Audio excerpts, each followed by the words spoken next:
Hey, Matt Allen here. Welcome back to Tactical Bassin. What I want to talk to you guys about today is fishing rods. You know, when you watch Tim and I on these videos, we have a lot of rods.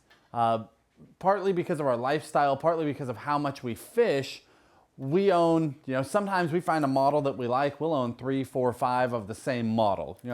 More rods than probably anybody really needs to have, but because of how much we fish and the ways that we fish, for us it's sort of a necessity. But for the average angler, especially for the angler just getting into bass fishing, you don't need 50 rods. You sure don't need 5 of the same rod. So we wanted to shoot a video for you. Basically just, if you could only have 5 rods to really get going in bass fishing, what should they be? I think that the place where I'd start, that first rod, be a spinning rod. That's where you want to pick up. I'd probably go with something like a 7-foot. Some people like a little shorter. A few people like a little longer. I really like the long, like 7.3, 7.6, 7.9 spinning rods, but just an all around, a 7-footer. So we'll say a 7-foot medium light spinning rod.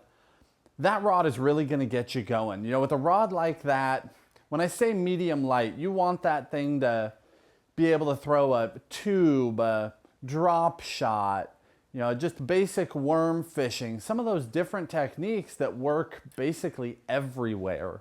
That's that first key rod, because no matter how good you get, no matter how much time you put on the water, there's always a time where you're still going to need that rod.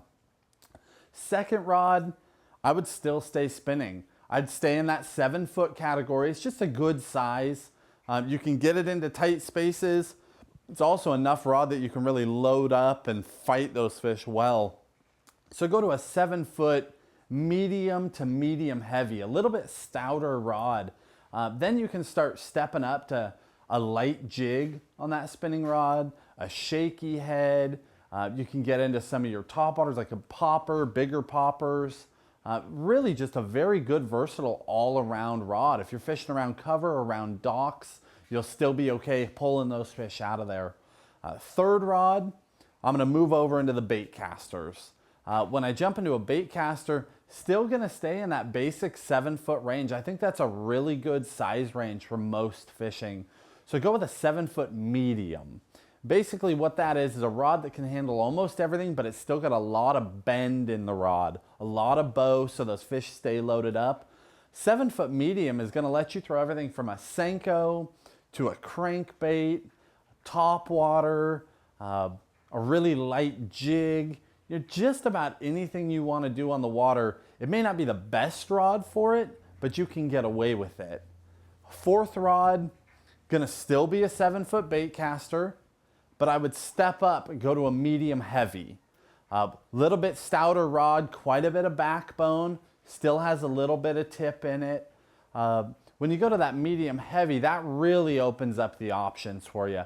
Now you can throw heavier hooks, you can throw heavier jigs, you go up to like a 1/2 ounce, maybe a 3/4 if you had to, Texas rigs.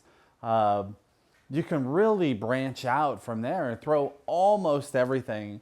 Then one more, if I was going to add a little bit of a specialty rod, I'd probably go to a longer bait caster, something like a 7'3" or a 7'6", heavy, maybe even an extra heavy. Again, that rod, it's a little more specialized, won't work for everything, but that's going to let you throw heavy Texas rigs, heavy jigs, smaller swim baits. You can punch with it, you can flip cover, you can do almost everything with that one rod that you couldn't do with the others.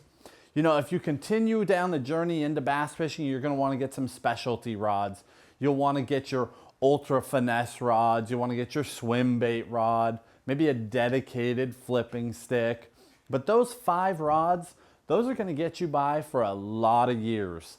I think I stuck with rods in those sizes, those general sizes, for at least 10 years before I really started branching out into specialized tackle. So take that for what it is. When you're first getting going, don't worry about owning 100 setups. Don't worry about owning the exact rods that you see us using or other guys using.